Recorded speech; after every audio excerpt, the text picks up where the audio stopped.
Okay, everybody, welcome to a wild podcast where I talk about a subject for an undisclosed amount of time. And I'm in downtown Venice. I got stuff in my hair. My hair is blowing in the wind. It is a very busy downtown area. There's not too much traffic because we're almost in summer now, so there's just not a lot of traffic down here during that time. It's only during like the winter months and into spring, so people are starting to thin out a little bit down here, but this is still a very populated touristy spot. You can see there's like stores and stuff all around me. Venice is very historic and got a lot of cool stuff.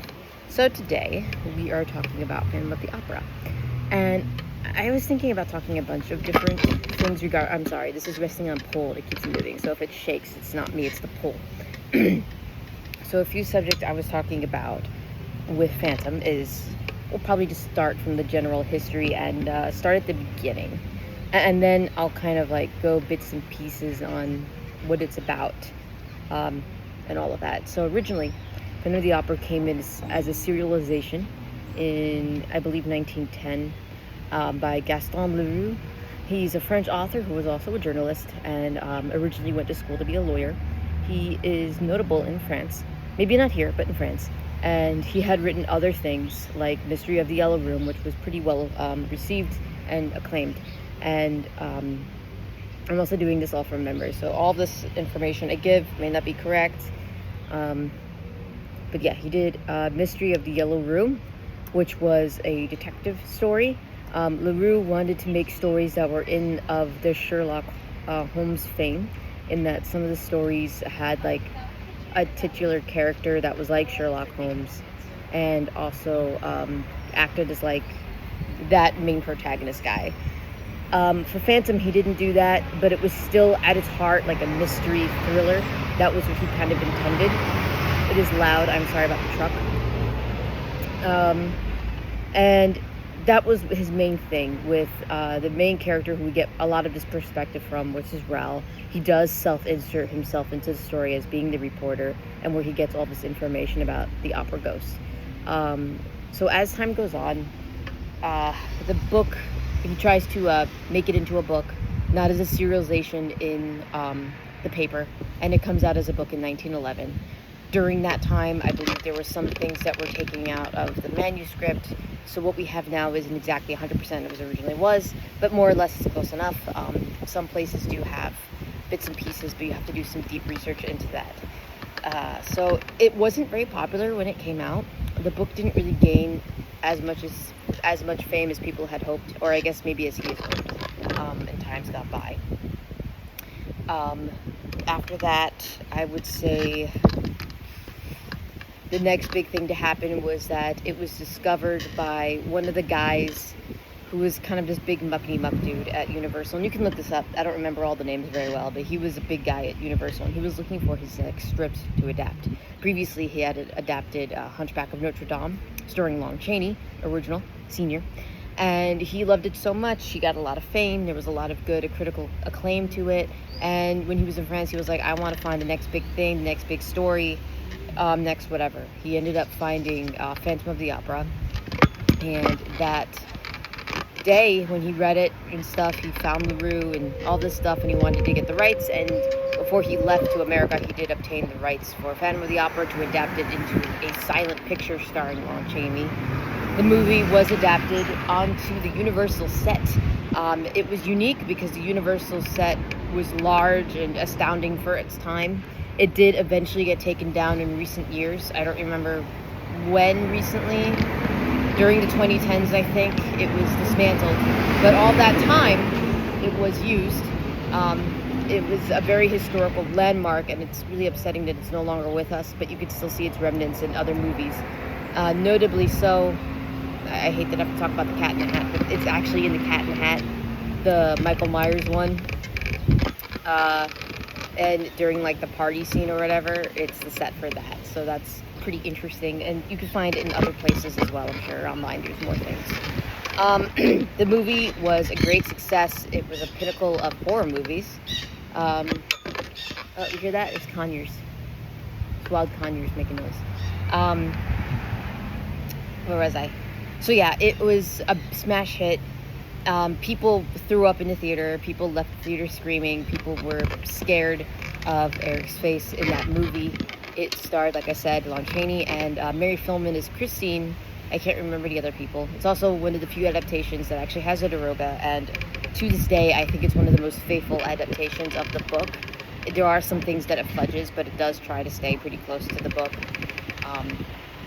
Originally, I think they were going to have Eric die, but they preferred to have like this chase with a horse and carriage, because at the time Western movies were really big, and for some reason I guess that just tested better with audiences. So instead of keeping to the book, they were just Eric runs away on a horse and carriage for some reason. There's a lot of things that you could talk about the movie within itself and how important it was to cinema, because it was, and to horror movies as a culture, because it does mark like one of the biggest horror movies that succeeded and one of the first. So I think in general, Phantom of the Opera stuff aside, you should really look at that and how cool that is. Let's see. After that, with its success, Gaston Leroux did pass away. I can't remember if he did see the movie or not, but he did pass away around that time it was released, which is sad, but it's really cool to see that it became such a big deal. After that, there were other adaptations and remakes and all kinds of things throughout the 1900s of that movie / book, and you can see many of them today. Some notable ones is the one with Claude Rains. Claude Rains did take the role to be Eric the Phantom in that, and originally that movie was about a relationship between Eric Claudin, Enrique Claudin, and Christine in that, and it was going to be like a father-daughter relationship, but then they decided to scrap that. But there's still kind of feelings of that in some parts of the script. If you watch the movie, you can see it. Some tidbits about that. The lady who plays Christine, I forgot her name, hits this high C that very few people can actually hit. Hits it in that movie, and it's beautiful. Totally love that. She was 17, I think, at the time of filming.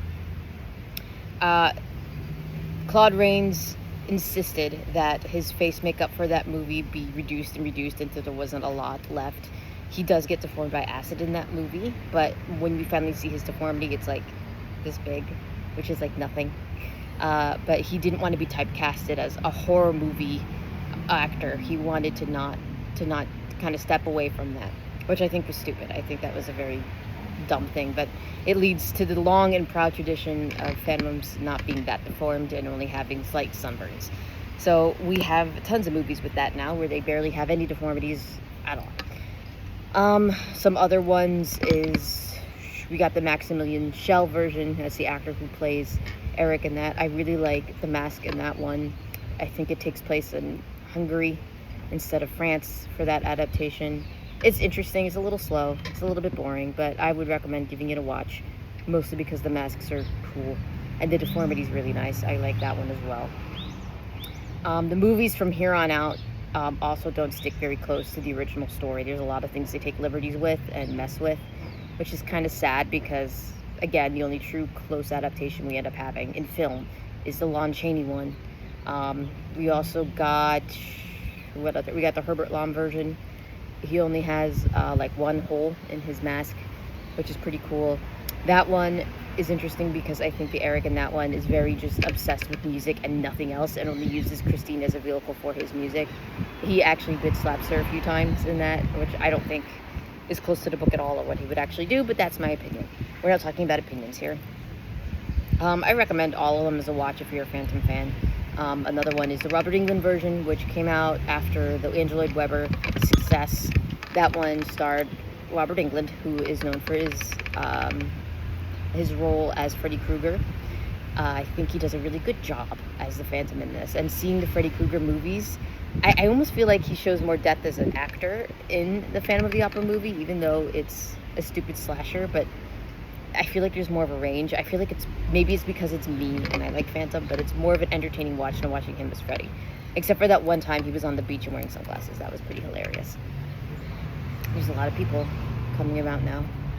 I think that's kind of funny. My hair is just... I'm just not having a good time with my hair today. And there's a few other variations China actually took a spin at it originally. I think it was Song at Midnight, or it was Song at Midnight, the remake of that movie. Okay, there was a China original one, which was really good.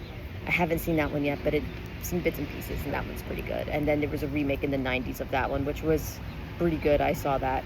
And it's an interesting spin on the story, but I do highly recommend it. We also have the American Musical Spectacular, which is the Yeston and Kopet version, which a lot of people like. It had started as a stage version, but pulled out when they saw the success of Andrew Lloyd Webber's show. So that was a big deal at that time period. And they ended up taking what they had and making it into a miniseries. Thankfully, there were a few adaptations on stage that you could find as bootlegs or slime tutorials. There's one with Kristen Chenoweth, which is great. If you know who she is, she's the original Glinda for Wicked. One of the originals I saw was the one with, I can't remember, I think his name is Richard White. He was guest on in Beauty and the Beast. So that was definitely something there for that. He did a good job, very good range. The music is good. There's a few parts where I don't really like the music. I think he could have done better doing the songwriting, but as it stands, it's a pretty good iteration. Again, most of it's devoid from the book. It's its own little, like, thingy. There's, I would say that Japan, Korea, and China, and Asia in general just really seems to like the Yeston and Kopet version. You can find a lot of bootlegs from them and how far they've taken it, and there's been, like, anniversary specials and stuff, and they're very good. I definitely recommend it. And there's also the Takarazuka trope version where it's all women playing it, which is pretty cool. There might be a male one. Someone check me on that one where it's all males playing that one, but I can't remember. I want to say that's a thing. Either way, they do a good job. They all tend to go above and beyond. There are a few versions that aren't very good, but those are ones that I like. From that, especially from that time, we have stage adaptations. So there are maybe one or two out there of Phantom that were adapted before Andrew Lloyd Webber as musicals or plays. I have not seen them. I have only heard of them in whispers. They weren't very good. The best one by far, besides the Yeston and Kopet version, is the Andrew Lloyd Webber. That's the one that's the most infamous. That's the one everyone knows. That's the one that has enthralling staging, acting, singing, instrumentals, everything like that. We'll get to that in a second because that's like its own topic. There have been iterations where you've seen Phantom in, like at Universal, because Universal has the whole Universal Monsters thing, so there are things that you can find of Phantom in there, whether it's someone dressed up, animatronics, or anything. Universal does have a history of that since the park has been established, so I think that's also fascinating. Other traces of Phantom in popular culture can even range in things as small as ornaments, toys, appearances in TV shows or allusions to it in TV shows, which there are a bajillion. Episodes and stuff in general. Goosebumps did something. Are You Afraid of the Dark did something similar. That one's called Tale of the Last Dance if you want to check it out. That one is Phantomish, but it's got other themes in it. Beauty and the Beast and stuff. I'm trying to think of other iterations where it's just so many. Barbars did a cartoon. The Three Siblings or something, they did it. I've seen references in it in Gremlins, the second movie. Chowder referenced it.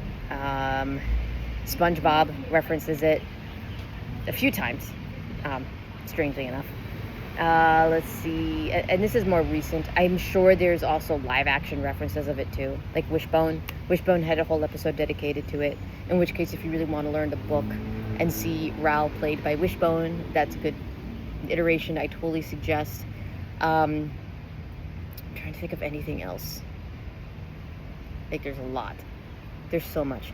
For the Goosebumps episode, Phantom of the Auditorium, about 2-3 years ago, at the time of recording this, it's 2025, they actually released like a musical version of it, so you can find the whole album online, and there's some really cool actresses in it, including the original Beetlejuice. I keep forgetting his name, but he's also in Hell of a Boss, I think. Something like that. Or Heartbreak Hotel, or whatever the hell it's called, I can't remember. You know what I mean. Everybody knows what I mean. But he's in it, he sings, and it's really good. It's a bop. It's a bop. I think it's one of the better musical iterations. There are a few other ones, like the Ken Hill version, which actually inspired Andrew Lloyd Webber to make his own Phantom. Ken Hill, I would not suggest. People are going to hate me for this, but I think it's boring and awful in a lot of ways. I can talk ad nauseum about my opinions of the Ken Hill version, but it's probably got one good song, and I think even then the song itself is mid. In my opinion, people will be after me for this, but just so you guys get a good history. There have been a bunch of musicals. There's Phantom on Ice. There's apparently a Phantom Ballet I haven't seen, but I think it's lost media.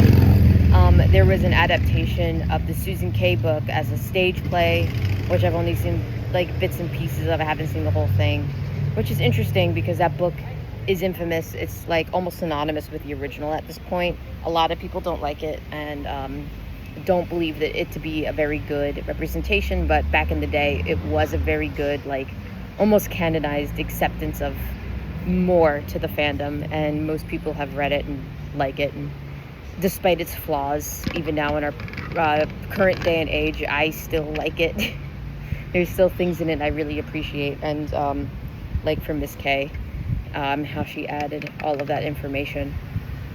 So I could talk about the K book on its own ad nauseum for all of its themes, how long it is, what it gets right, what it gets wrong, and the theories with our main characters, psyche, history, background, autobiography, anything like that. But again, that's kind of a lot of information to share. I'm just kind of going through the general history of Phantom before we get to the main thing.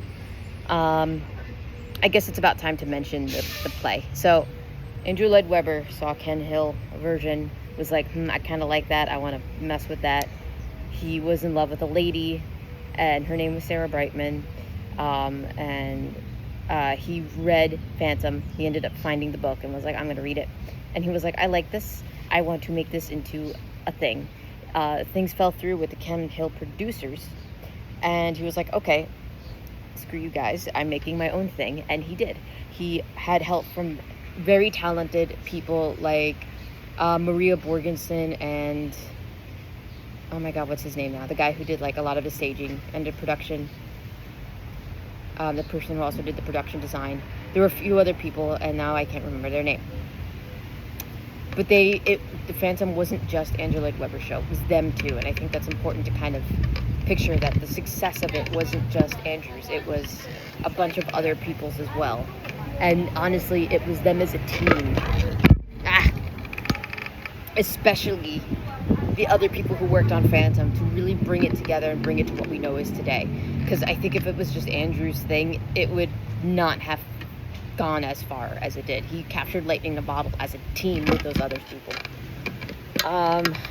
The music is incredible, and staging presence, the way that it's blocked, the way that the scenery, everything in the show is very good. It's a very S-tier musical, and I've seen a lot of musicals. I used to live right next to the city, so I got to see a lot of musicals.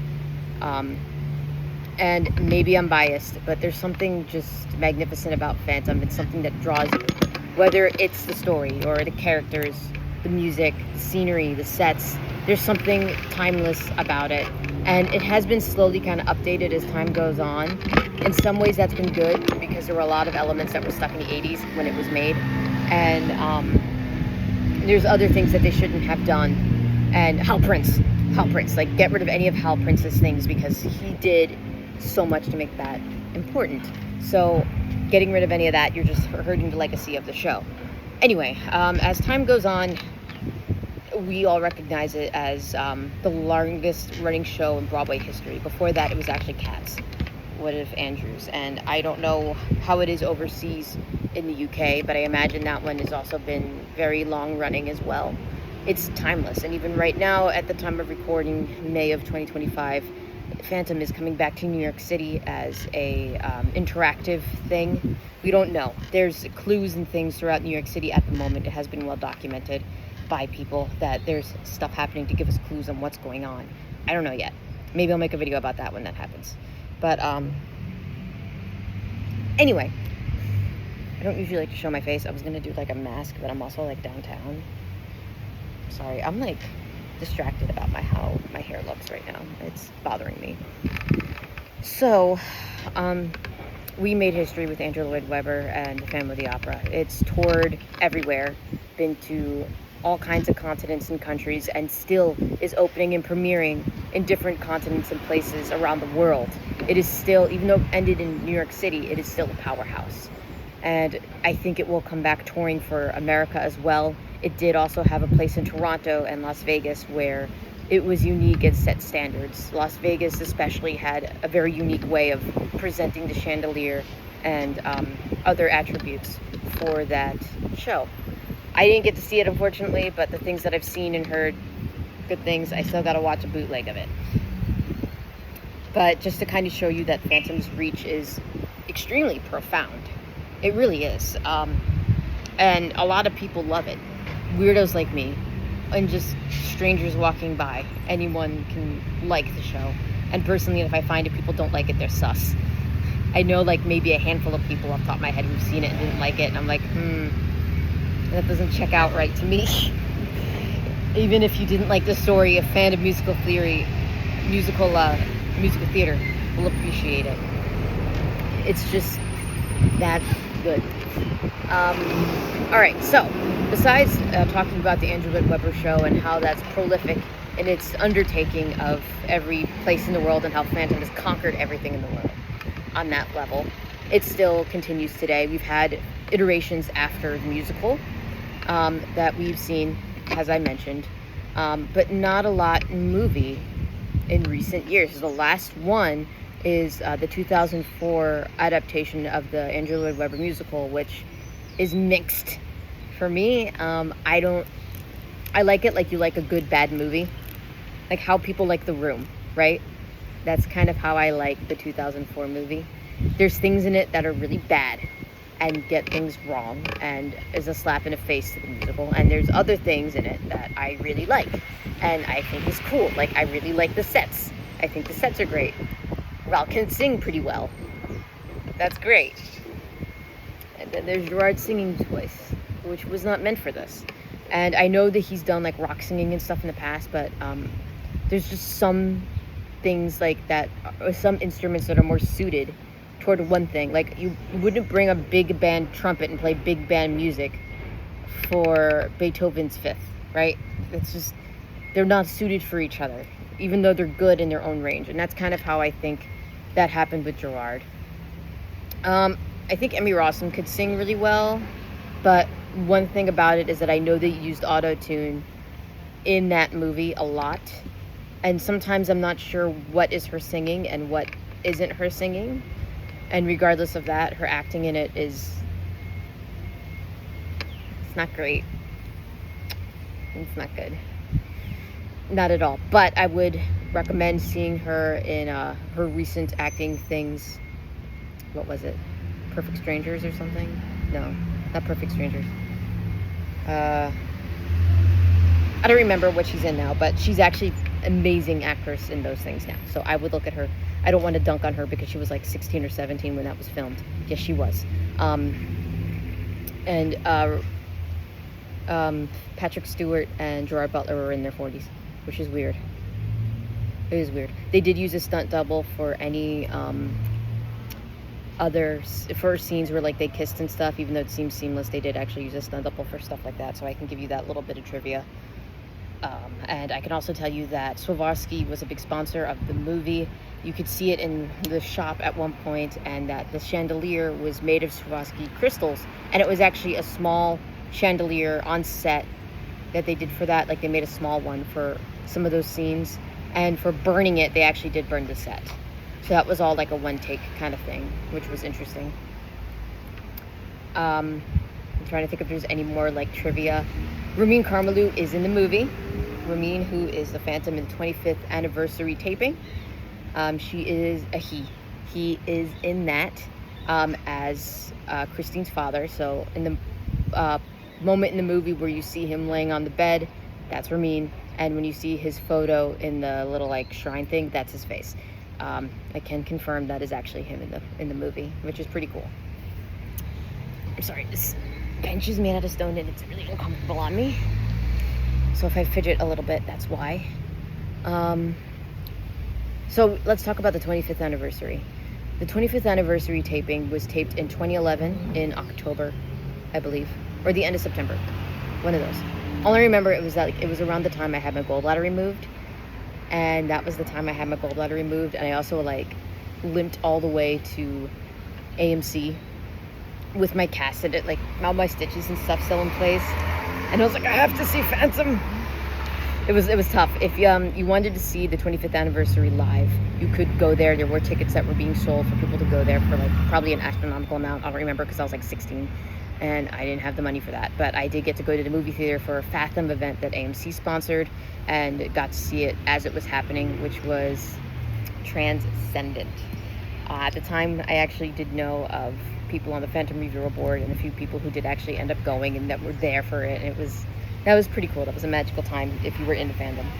So just giving you a little bit of backstory there. It was a great time. Probably shouldn't have done that after maybe only a few days after I had surgery, but it was worth it. It was worth it. Even the times when I thought I could sing along and I ended up hurting my abdomen, but it's fine. It's fine. The taping included Ramin Karimloo as the Phantom for it, and Sierra Boggess as Christine, and Hedley Fraser as Ralph. They had done these roles previously. I know Sierra and Ramin were actually the flagship duo for Love Never Dies. We'll get to that. Love Never Dies in the UK for the first show, so they were used to playing these characters before. And this was it. This show, this was really where they put every single one of them, even the people in the background that weren't the main cast. I think they really put their all into the show. It really captures the feeling of watching the actors from stage in a lot of ways. I didn't like that there was some stuff that they changed, like the mirror was huge and all this other stuff, but I think they did it so everybody could see it, and when you were taping it, you could see all the little props and just everything. So the only disappointing factor was that in the show, if you've ever seen the show like I have, an inordinate amount of times, when it was still on Broadway and in other places, the chandelier comes down like this and goes into the stage, and if you're sitting here, it goes whoop, like that. They did not do that for the 25th anniversary. I'm not really sure how they rigged it, but all it did was shoot a few fireworks and fizz. It's pretty sad, and nothing like actually being there for one, and also just seeing it where it descends on you and just goes. It does feel like it's actually falling.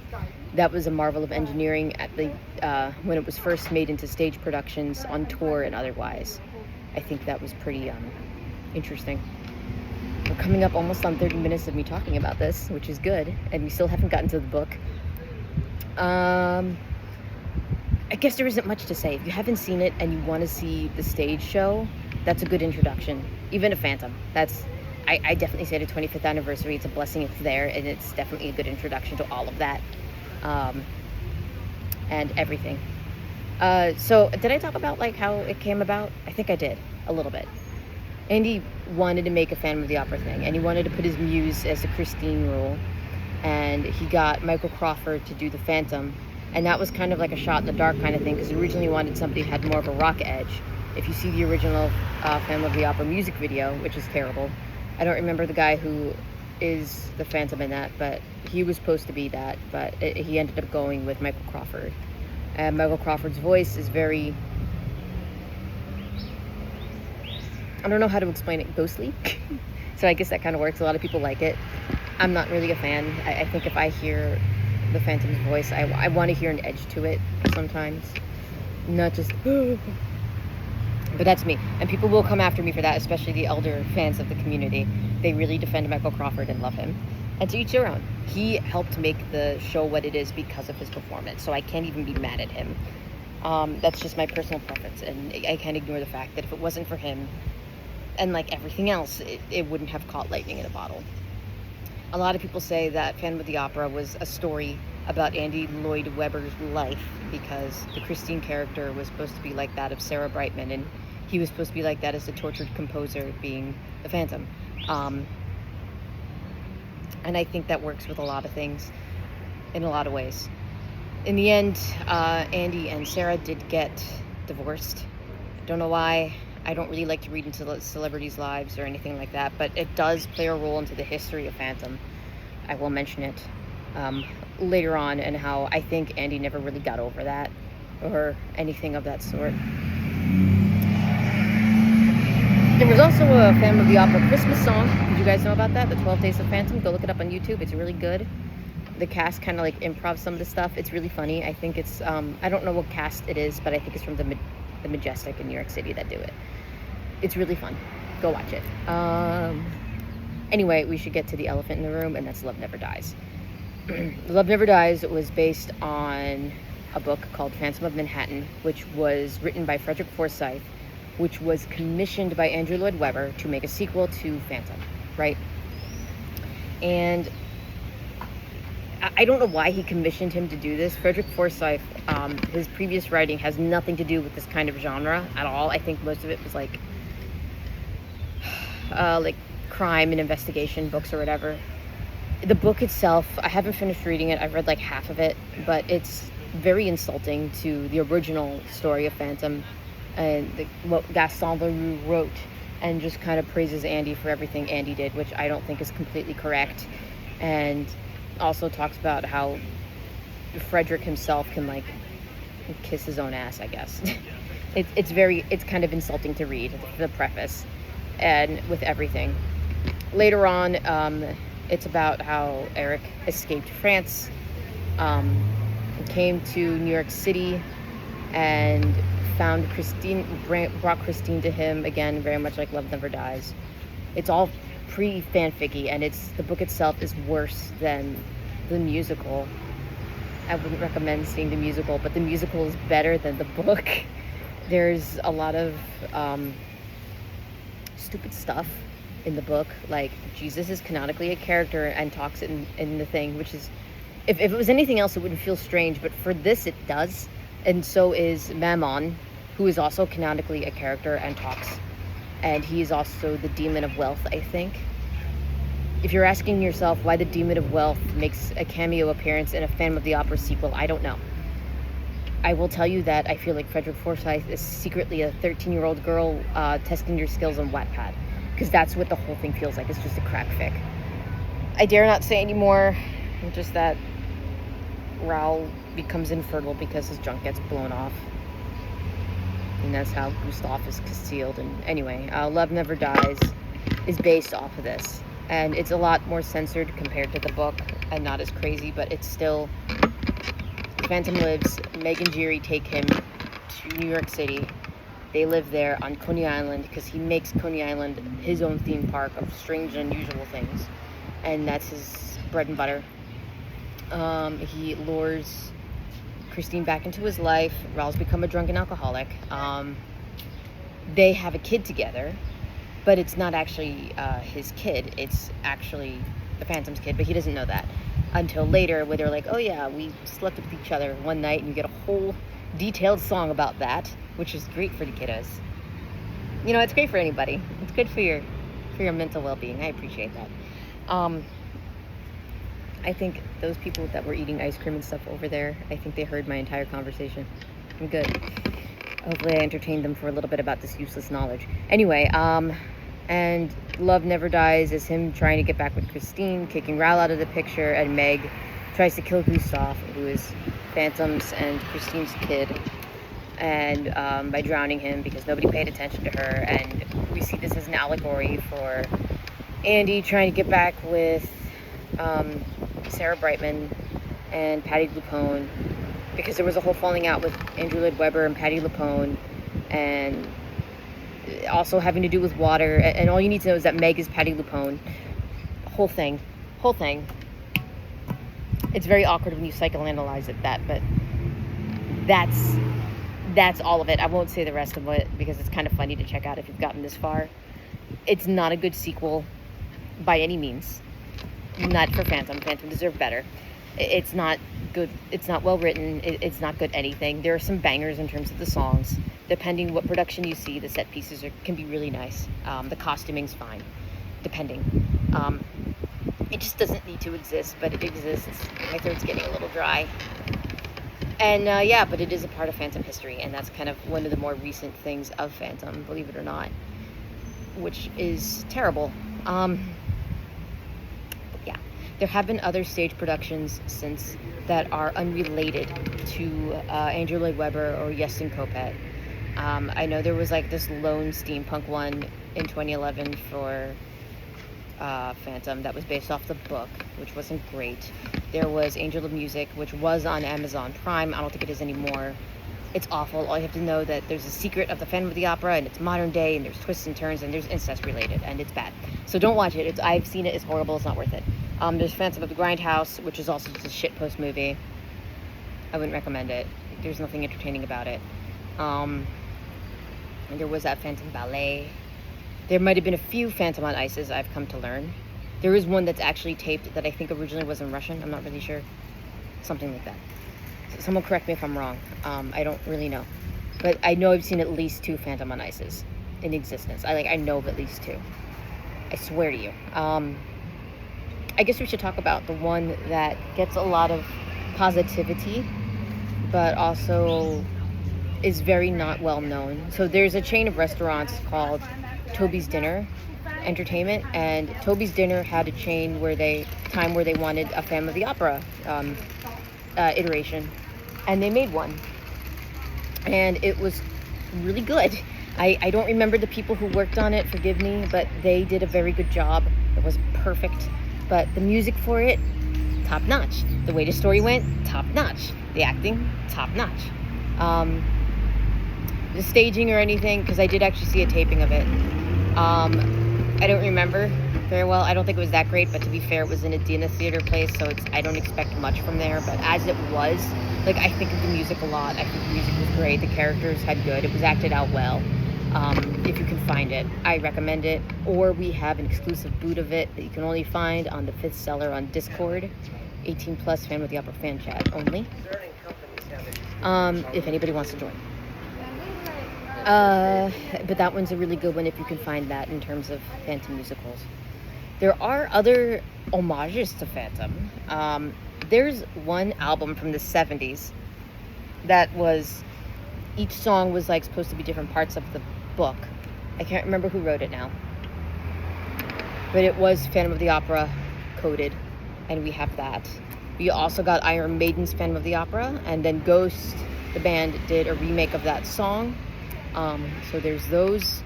Nightwish did cover Phantom of the Opera, which is good. Blitzkid, who is a goth rock band, goth punk band, they did a whole song for Phantom of the Opera called 5 Cellars Below. Very good song, one of my favorites. I'm trying to think if there's any other in the top of my head that are song related. I might be missing some, but those are the only ones I know that are straightforward Phantom of the Opera references in terms of media for songs, if you want to find them and check them out. The other one, I really don't remember the name of it. The one from the 70s, it'd be 70s Phantom of the Opera album. I think it's okay, but it's extremely 70s if you listen to it. It sounds extremely 70s oriented. My throat's getting so closed up. I don't know if there's a place we can get lemonade around here. I don't know.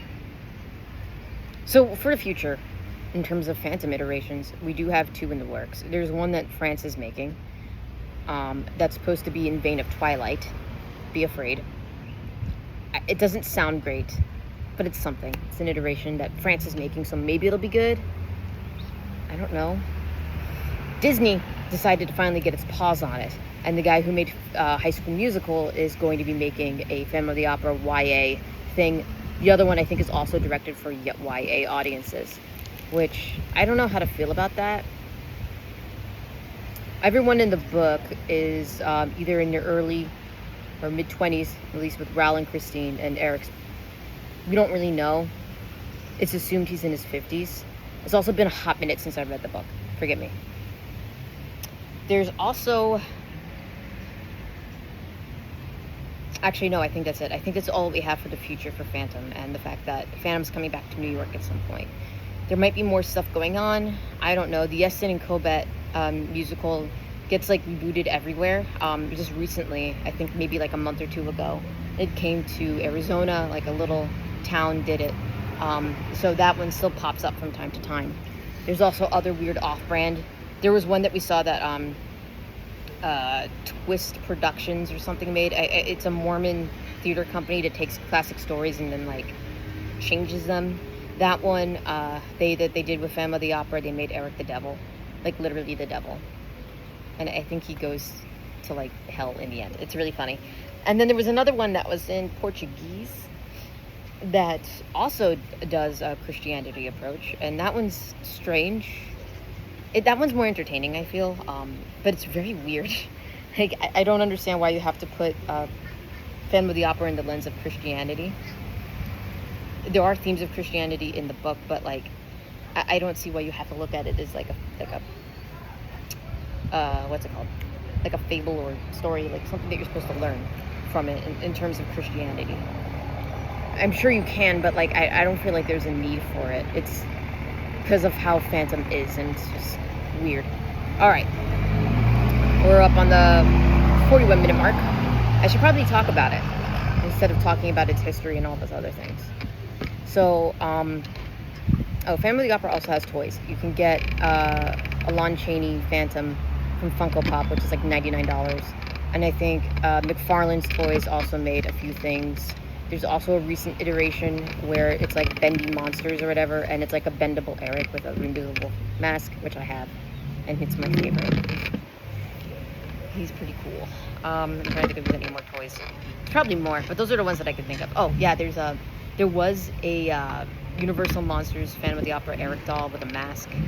It kind of looked like a Claude Rains one. There was one that someone was selling for a while, which looks very Leroyan. People have seen it floating around. I'm trying to think if there's any more plushies. There's this Red Death doll that exists. There's a few Lon Chaney figures out there. Like there's an articulated one with like different hands and facial expressions. You could probably pick up at Target. And then, other little tchotchkes and stuff, mostly based off of the 1925 Lon Chaney film. So, let's go with start at square one. So other than knowing that Phantom of the Opera was a book written by Gaston Leroux, we haven't really talked about it too much. The book starts with Gaston Leroux telling us that the Phantom of the Opera really existed. Now, a little background. The Phantom of the Opera is based during a real point in time in history at a real place called the Opera Garnier in Paris. Beautiful, beautiful place. I've never been, but it's an homage to art, and that was the whole purpose of it existing. There's a lot of history in that building, and if you just go take a day to just research that building itself, it's amazing. And I think one of the most beautiful places in Paris to visit that everyone just kind of looks over for the Arc de Triomphe, the Louvre, or the Eiffel Tower. But the Opera Garnier should definitely be on that list in its statue and its history and just how incredible it is. It's an amazing place. I don't know how else to explain it. Some facts from fiction. In the book, it does talk about an underground lake. There is an underground lake in the real Paris Opera, but it is not like what we see. Like, if I stand up, like, and maybe the arches go a little bit higher, but that's how, like, tall it is for, like, the underground, maybe. I could be a little short off because I'm short, but like it's not very tall, the basement where it's all flooded. And it's all water too. It's not like there's like a big cavern where you can like put stuff in and there's a house on the lake. There's no room for that, not at all. It's literally just like, they look like empty cellars. They do drain it out every now and again for maintenance. They do train people there to dive for other things. There used to be a catfish that lived in there. I don't know if it's still there. Someone check with me if he still lives there. But it's not at all what it's like in the book. It was very dramatized for the book. There was an incident with the chandelier that did end up killing someone, but it wasn't the chandelier itself. It was a counterweight that fell and ended up killing one patron, sadly. That happened a little bit before Gaston wrote the book, and that was part of the inspiration for that. Because of the person dying and also because of the history previously with the Phantom of the Opera, some people have claimed that the Opera House is paranormal on some level, especially during that time. Spiritualism was also at its height in the Victorian era, and that's when all of this is going on and when it was written, more or less.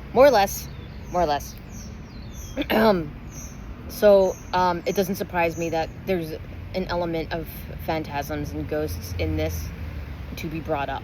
That doesn't mean that the opera house is actually haunted or Gaston saw anything, but that's hearsay. And as you know, as someone, if you've been to theater and have been in theater, I've been in theater my whole life. I've done theater stuff, majored in it, and we all know when you work in a theater, it doesn't matter how big or how small, whether it's a little black box or the grandest of operas, there's always ghost stories that follow theaters. That's just kind of how it is. Even there's one here down the street, there's a theater, and that one's also claimed to be haunted by a little girl. So like, it doesn't matter where you go, every theater is haunted. That's just like the baseline.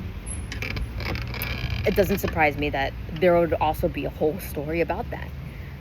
It starts off with Gaston telling us the opera ghost really existed, and that he collected piles and stuff about who the opera ghost was, and that he wasn't actually a ghost, he was a man. He tells us about accounts from things that he got from newspaper clippings, and also information he got from Daroga. In the beginning of the story, and I don't remember all of this verbatim because it's been a hot minute since I read the book, and if you do read the book, there's several iterations out there. The one that you want to read is the Leonardo one, the Leonard one. It starts with an L. That one's like the best translation.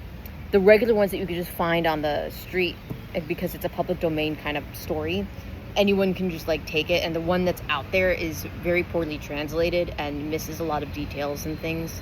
The Leonard, Leo, whatever his name is, version is actually better. And the one that I would personally recommend if you wanted to read the story.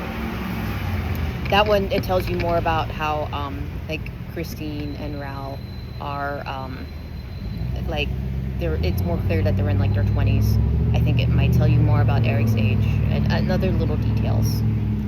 So the Opera House has been, I don't really feel like I need to tell you the whole story, but the Opera House has been terrorized. And we see that at one point that the ghost appears for, like, a meeting. And it's just Eric. Eric is the Phantom, by the way. Just wearing like a prosthetic nose, I think, and just scaring everybody at this little dinner table for the hell of it.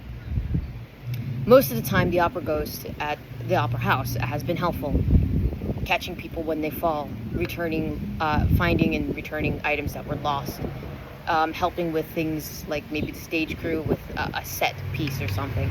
There's a lot of things the opera ghost has been helpful in, as long as he gets his 20,000 francs a month.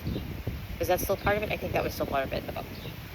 There's a lot of things that the Andrew Lloyd Webber story incorporated into everyday that I can't remember if it's in the book or not because of how, like, Andrew Lloyd Webber made it a household thing. If the Lon Chaney version didn't already.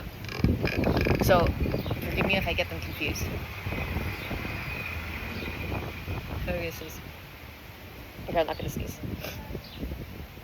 I was going to sneeze, but I'm not going to sneeze. Okay, so after all of that stuff is well and done, we meet Christine. She is, she's an up-and-coming singer. She's devastated. She lost her father. That was her only family. She's very vulnerable and ends up listening to this voice who she calls the Angel of Music and who describes himself as the Angel of Music. I think this whole section is about Raoul first. And how he feels about Christine and meeting her again because they were childhood friends. And maybe they felt a little bit more for each other. But they got separated at some point. But then by luck, he meets her again singing it in the opera. And he hears these voices and stuff, and he notices that Christine's acting weird. And all this ends up being attributed to the Angel of Music. The Angel of Music apparently has been there for a while now, because at some point, and I'm like condensing a lot of this, because Raoul does confront her at some point after, at the anniversary of her dad's death, because he's relentless in trying to be with Christine. Like, that he mentions that he hears a voice or whatever, and Christine's like, oh my god, you heard the angel. That means you can hear him too, that's good, I can tell you about him. And she tells him that this angel, this music, this voice has been teaching her how to sing and has helped her get better to the point where she's now able to go on stage and sing better, and that it was there for her after her father passed and she was in a deep depression, and she relied on this voice for comfort and for support, and the voice was very helpful and was always there for her and all this wonderful stuff. Now Raoul is skeptical, not that he's not a Christian man, but he's skeptical about this whole thing, and he mentions to Christine that someone's playing a joke on her, and she gets very offended and doesn't want to hear it. One of the things that the voice demands of Christine is that she not start a relationship with Raoul and do anything more, and she says, oh well, he's just like a little brother or whatever. And even though she on the inside does feel feelings for him, she doesn't want to risk losing her only friend since her father passed away, which is the angel, because he said he would go away if anything happened between the two of them, which is not really good. It's all emotional blackmail there, Eric. Later, we find out after like a big performance that she's supposed to do. Carlotta is Christine's daughter. She's kind of a jerk. In some ways, not horribly a jerk, but she's kind of a jerk, and is the prima donna of the opera. She doesn't want to relinquish her role, so Christine can have it and shine and show the world what she could do. So Eric ends up doing something to make her voice sound off, which freaks her out and, you know, gets her off stage. She ends up sick, I believe. We don't really know how he does this. We also know that later on we learn that Eric is a gifted magician. He's very good at throwing his voice around. He's extremely intelligent. He's very learned. He knows about all kinds of things. He's traveled the world.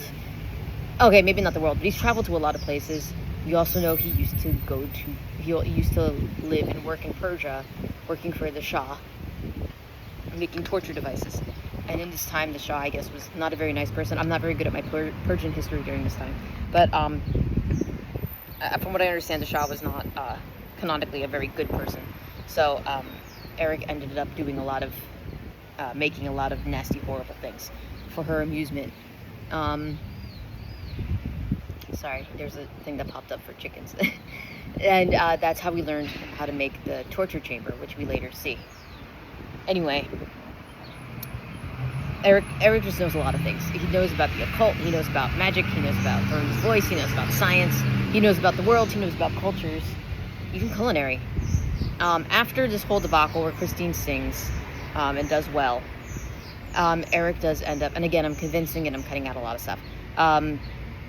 Eric ends up kidnapping her, and she's not happy with this. Sure, she's upset that she's deceived, that the angel of music was just Eric, just a guy. She's very upset about this, and doesn't enjoy being taken away to Eric's house. But Eric shows that he's a sad little desperate puppy, and he's like, please don't leave me. I just really need a friend. I love you so goddamn much, like so much, and I just need you to stay here. I'll fucking do anything. Just don't take off my mask, and we'll be good. I promise. I'm not gonna hurt you. Poor Christine's scared off her fucking mind, because how else would you react? And at the same time, she does look for bang on things to see if she can get out, and tries to escape a few times. Oddly enough, there's a 1980-something cartoon, The Phantom of the Opera, that shows this, and it's rare because you don't really see that in a lot of adaptations where she actually does try to escape. But Eric is a master architecture dude, which we do later learn out because he did help build the Paris Opera House. Like, that was his baby. He's good. He's designed trapdoors. He was known as the trapdoor lover back in Persia as well.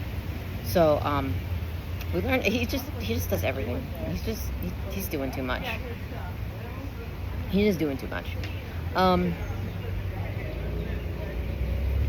Anyway, so time passes. He cooks food for Christine. He's like, I got you all your favorite meals. Here's some chicken. Here's some scrimp.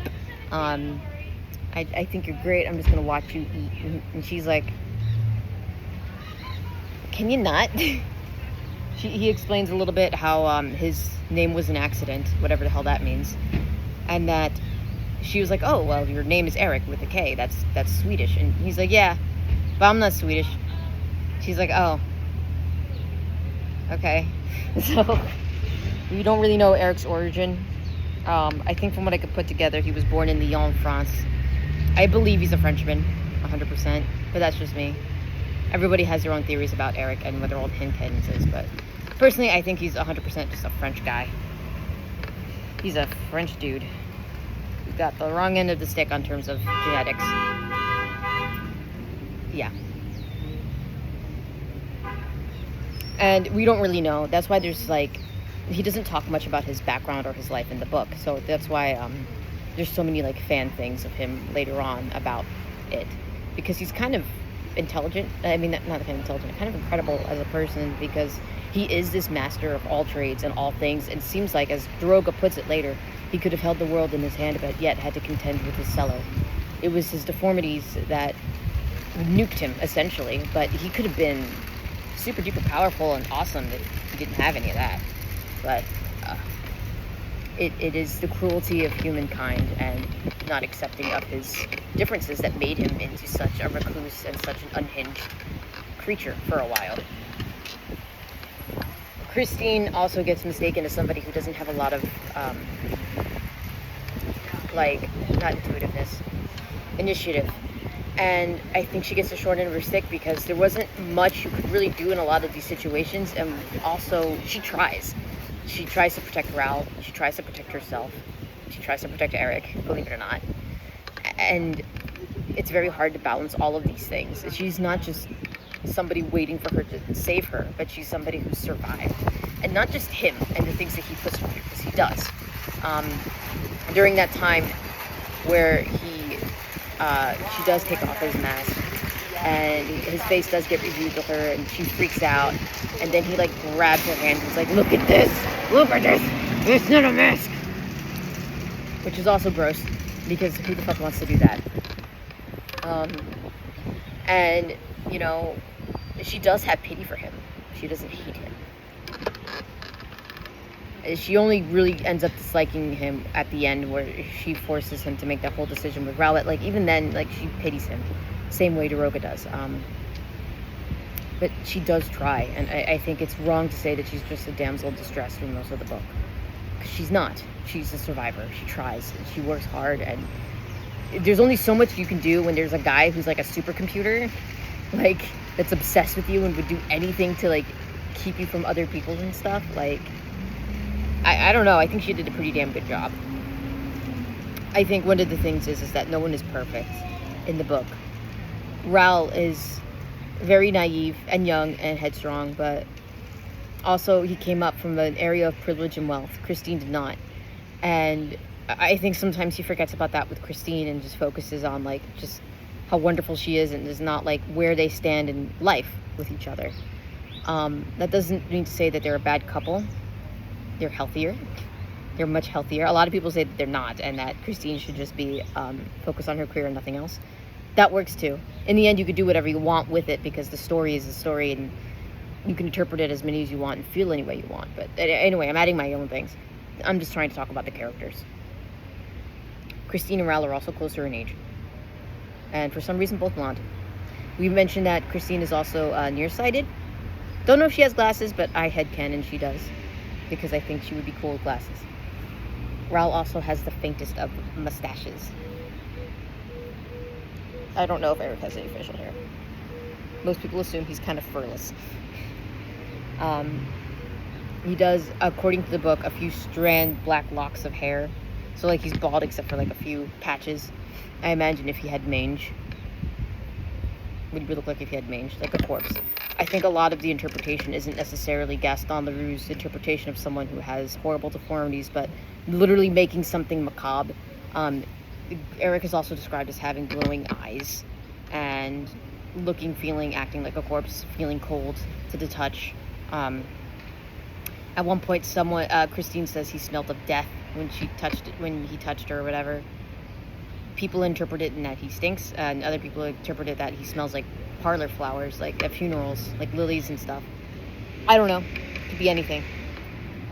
Maybe it's what sewer water smells like. I don't know. I think that's a pretty cool thing, but I think it's also important to make sure that he does purposely add macabre elements in it for the hell of it, and that may not have any bearing to reality, and it's just to drive his point later. Christine does tell Ral about her captivity and her bond to Eric. He makes her wear a ring that, like, I guess it's like a fake wedding ring, like an engagement ring, but he doesn't tell her that. And he's like, oh, this means that you have to see me all the time or whatever. And she stays close to her promise, not because she loves him, but because she's afraid what will happen if the ring gets lost or if she encounters his wrath again, because he has a very scary temper. Our poor Eric has mental illness. Ral's upset about this. They plan to escape and elope before Ral has to go to a mission to the Antarctica or something. Ral's in the Navy. Did I tell you that? Ral's in the Navy. He's a Navy guy. He goes to the Navy. And he's going to have this mission where he does Navy things. Where he goes to the Arctic and stuff happens. I don't know. Very prestigious thing. Very cool thing. He has an older brother, Philippe. That's like, Ral, you gotta stop being the little brother. You gotta buck up. Take care of everyone. Ral has sisters. They're also like really cool, like privileged countess ladies. We don't really know much of them. I just know they exist. I don't know anything else. I imagine that they're very prim and proper and prissy, with each distinct personalities, who apparently babied Ral and loved him. I think Ral's parents died young. I can't remember. Someone quote me on that. After Christine talks about all this, Ral wants to kill Eric. She's like, you were like a baby. Eric will crush you. And tries to keep the peace between everything. And this is during the ball. Eric is dressed as Red Death because he likes to cosplay Edgar Allan Poe stories. And that's why that happens.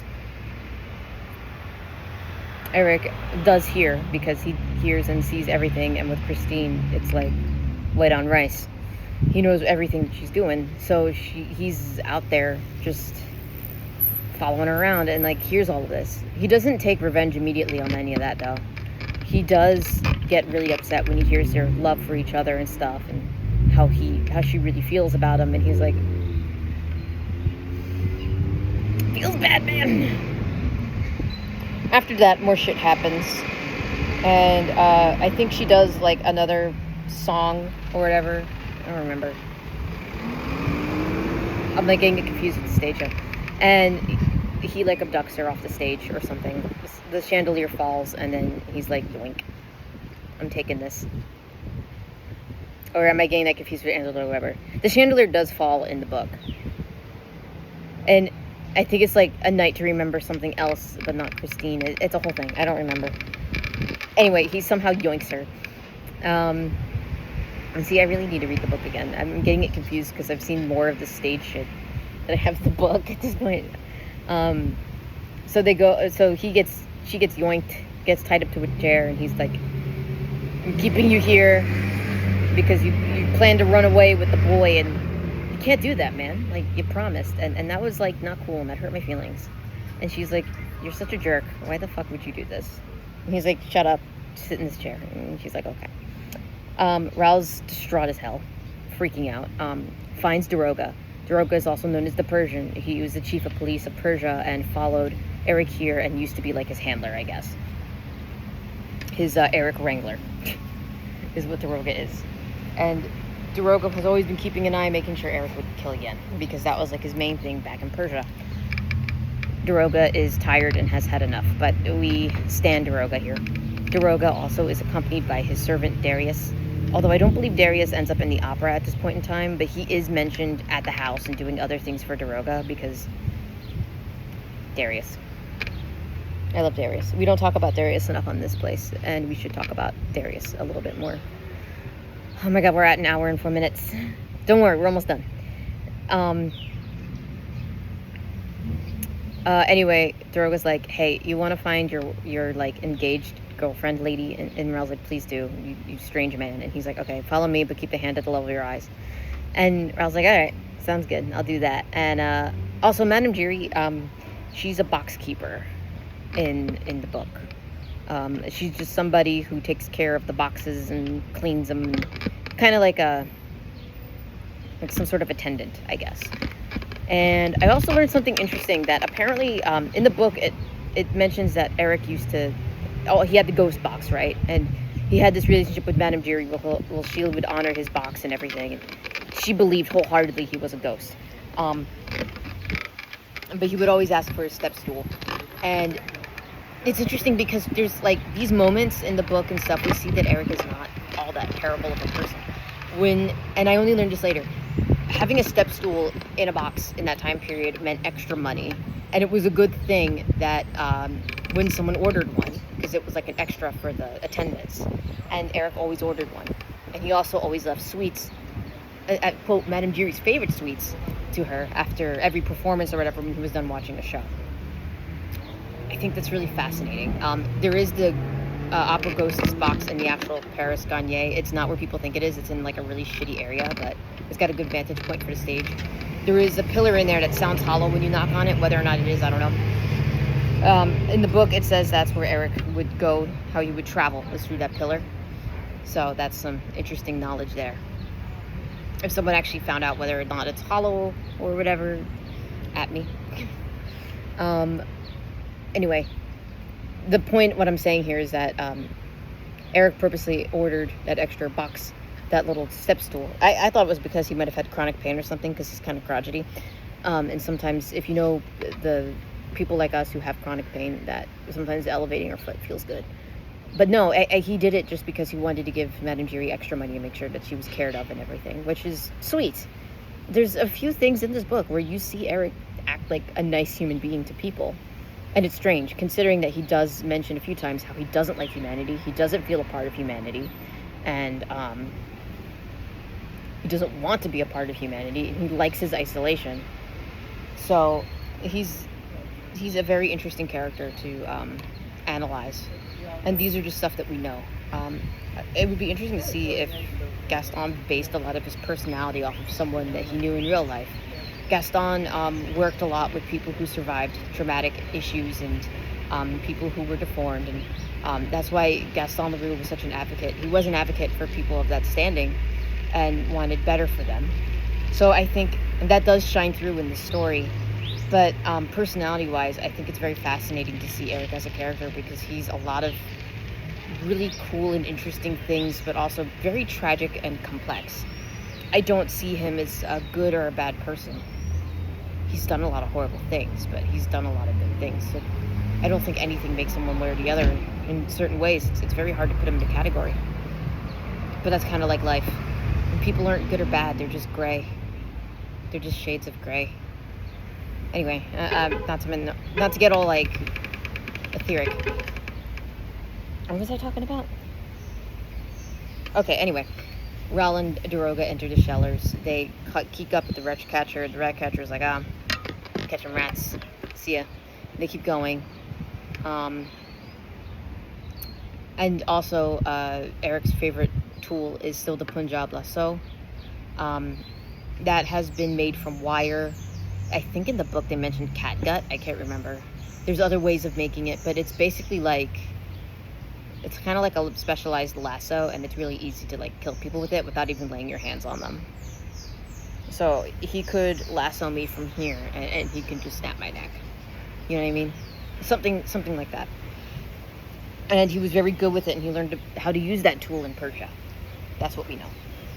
Whether or not he had other tools before then, if he killed before Persia, we don't know. I'm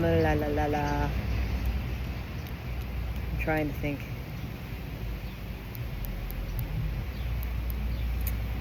Anyway, Daroga and Raoul end up trapped in the torpor chamber. Christine can hear them. Raoul's like, hey, what's up? Can you let us out? And she's like, I can't find anything. I'm also tied to the chair. He loosens it. She gets out. Can't find anything. Eric finds out they're in there. He's like, ha, you idiots, you've fallen for my trap. You know what you're in? And then Daroga's like, oh my god, he made the torture chamber. So they slowly get Easy Bake Oven to death. And then Daroga finds like a button while Raoul's crying in the corner of heat. And they escape the torture chamber. Then they find all of that gunpowder, like so much gunpowder, and they find that Eric plans to blow up the opera house. Which I don't really get, but I think he's just so far gone at this point. It doesn't even matter like what his thought process is. I don't know how we got all that gunpowder down there, don't at me. So then they go back up to try to warn Christine or something, and I think at this point the torture chamber's off. And Eric's like, "Oh, guys, you alive? Okay, well, you're still trapped, haha." And Daroga's like, "You promised not to kill anymore. You promised you're gonna blow up the opera. You fucking went back on our word." And he's like, "Ha, shut up, fam. What you say doesn't matter. Only what Christine says matters." And he says, "Christine, you could either have two choices. I could play the mass for you, and it could be the requiem, or it could be a wedding mass, but you choose. You can spin the grasshopper bronze ornament, which will blow us all up, and we will all die and still be together. Or you can turn to scorpion, in which case you marry me and everyone lives, and I'll make sure that Raoul and Daroga live as a wedding present for you, my beautiful person." Christine's upset and distraught, and it's like, "I don't really want to fucking do any of this, but I really love Raoul, so I'm just gonna marry you because you still get to live," which is really sweet and very heroic.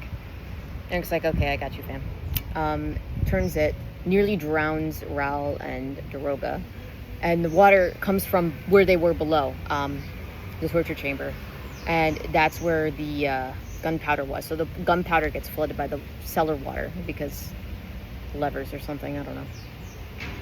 But it floods the torture chamber, and since that's apparently airlocked, Daroga and Raoul almost drown. And then Christine begs for them to live, and he's like, "Okay, I'll let them live. I just wanted to drown them a little bit first, just a little bit for fun." They both black out. Later, they're woken up in a room. Oh, by the way, Eric does have a house on the lake. It's a modern house, though. It's not like how the musical depicts or anything else. It's like, on the outside, it's probably like a door and like a wall, maybe. And inside, it's like a house. There's a living room, there's books, there's a rug, there's furniture. Like, it looks like a house. Or a nice little apartment. Or a flat, or whatever you want to use as a living domicile. Something civilized. Eric also has his goth bedroom, which has red and black tapestries, which I think is so metal of him. And sleeps in a coffin because he wants to get used to the feeling of eternity, because someday he will die and never wake up, and no one will be there to bury him. So it's very morbid, which is very sad, but that's his life. I imagine he also has items dispensers and Hot Topic in there just for fun. The other rooms are normal looking and look like typical Victorian rooms. Anyway, Daroga and Raoul wake up in the same room, I guess. I don't know. Daroga definitely wakes up because at this point in the story, it's told from Daroga's memoirs, and he's like, "Wakey, wakey, eggs and bakey, Daroga," and he's like, "Holy crap, you almost killed us, you ass." And he's like, "No, everyone's free. Christine's free. Everyone's free to go. Everyone's good." And then Christine and then. I think it was very brief that they were out, and then Christine goes up to Eric and he was like, "You poor sad child, what has life done to you? I hate you for what you've done, but I feel also incredibly sad that life has driven you to this point, you know? I mean, you didn't have to kill anybody." Oh, he kills Philippe before this. He also likes to cosplay as a siren, and when there's intruders, he knows because architect and alarms and shit, and he cosplays a siren whenever someone's in the lake, and he drowns them. So Philippe went looking for Raoul and met the siren, and Eric wasn't really thinking. He was just like, "Ooh, a person here, kill him." So Philippe's dead. I don't know why that was added to the story, but it's kind of entertaining to me. Maybe no one else, but to me it is. I'm getting hungry. I don't know how long I've been sitting here. I've been sitting here for an hour and 14 minutes. I'm starting to get a little hungry. I'll get stuff later. What else was I gonna say? Okay, so she ends up kissing Eric on the forehead. On the forehead. Here. Not here. Or here. Or here. Or here. Here. And he dies. He's like, "I've had all the happiness a man could ever agree to, and I'm so sorry for everything that I have done. I really do love you, but I can't live with myself if this is how it's supposed to be. So he lets Raul go. He lets Christine go. He lets Daroga go. He's like, I just have one condition. Could you just... There'll be something in the paper that says that I'm dead at some point. And I need you to come back and bury me. That's it. That's all I need you to do. If you can afford me that, everyone else, you could go have your happy life. Mazel tov. I hope you and the little one get married. All that wonderful stuff. And he's like crying all over the place. And I don't know if Daroga's awake at this point. Actually, no, he's not, but it's fine. Raul is, I think. So, anyway, they all leave.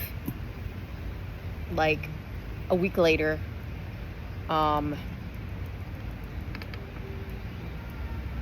Eric comes to Daroga's house, uninvited.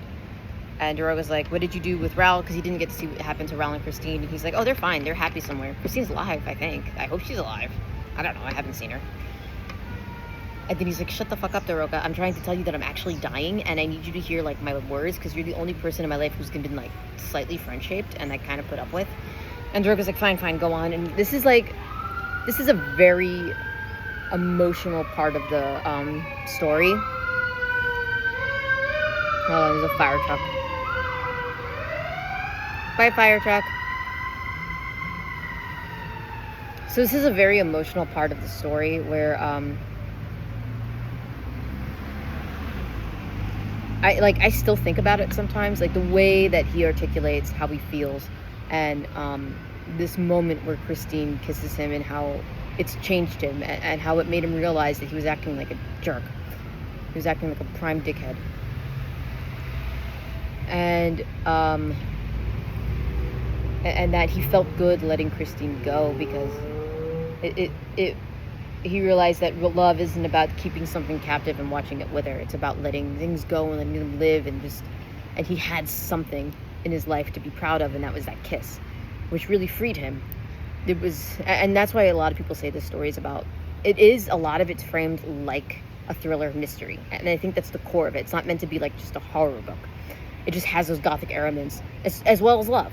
It's not meant to be a romance either, but it's in there. But the main core of this is the themes of redemption, and that he felt redeemed by this. And he tried to fix things before he died. What he was dying of, he said he was dying of love. There was a comic that I read recently that's an adaptation of the book. Shout out to you and your Kickstarter. I forgot the person, but check out the comic version of Phantom of the Opera on the Kickstarter. It's really good. It's not finished yet, but it's really fucking good. Where he gets wounded from Philippe shooting at him.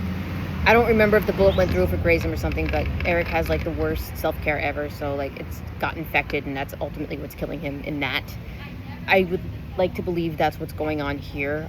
The person who made that comic also read it in the original French version. If you can read French, I definitely suggest reading the original French version. Maybe it says that. I don't know. I'm too stupid, and my French, I don't know my Francais as good as I should. Je suis désolé. I'm losing my mind here. Anyway, this scene where he's recounting all this stuff is actually really fucking depressing and sad. I think I might have cried when I read this part, just because the way he's like happy, but it's also sad because it's like it's his end. It's the end of his time, and when he leaves, Daroga knows that's the last time he'll ever see Eric again, and he feels kind of like how the reader does. I imagine Gaston, who's telling this from the perspective, also feels that way with the way everything was described. Eric is just such a miserable, sad character, and at some point I think it does catch up with you when you read the book. It's hard not to feel for him on some level. There's something about him that makes him feel completely different than other, I would say, like maybe tragic characters. I don't know. So he dies.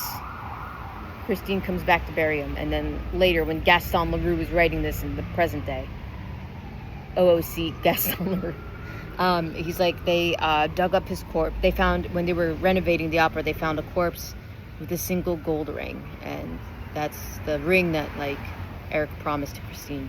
So that's him, and that's how the story ends. And it's something. It's an ending. It's definitely a journey. It's definitely I wouldn't read it to feel good. I wouldn't read it to your kids, but it's a good story. It's a good book, and people said that it wasn't a very good story, but there's a lot of little details and bits and pieces in it that I think make it such a classic, other than its notoriety and how it's captured the hearts of everyone, especially by the way of Andrew Lloyd Webber's influence. If you actually look at it itself, it combines a lot of different stories like Faust, Don Juan, let's see, Dorian Gray, maybe a little bit. There's some of that interesting stuff, definitely Beauty and the Beast elements in it. But it's all compiled into one story that almost feels real. Like, I can understand the delulu some people feel when they're like, yeah, the opera ghost really existed. Because there are people out there that actually believe that this is a thing that's real. It's not. This is fiction. I promise. I promise with 100%. I don't care how many lines you draw on the paper that it's not going to be, look at this. It's not. There's just no way. 100%. And I can tell you with that my whole being, and people in France will tell you that. They will laugh at you if you think it's real. And that is, I guess, all the story for now. But as time goes on, it changes and goes. And it's different from other fandoms because it's very old and it still goes. It's kind of like Sherlock Holmes that way. But it's very low key. Others that have persisted are very high key, and you always see them and stuff like that. But like, I just saw an iteration of Dracula last night, and that's something that you always see, like, constantly readapted and persisting. But Phantom's just kind of like hiding out in that corner, on brand enough. It always seems like it's in the shadows. That's never truly forgotten, but everyone's just kind of aware of it, just slightly, that it's there. And then it'll be brought up again. And the fan base for it is very small, but very loyal. And it's very entrancing, I guess.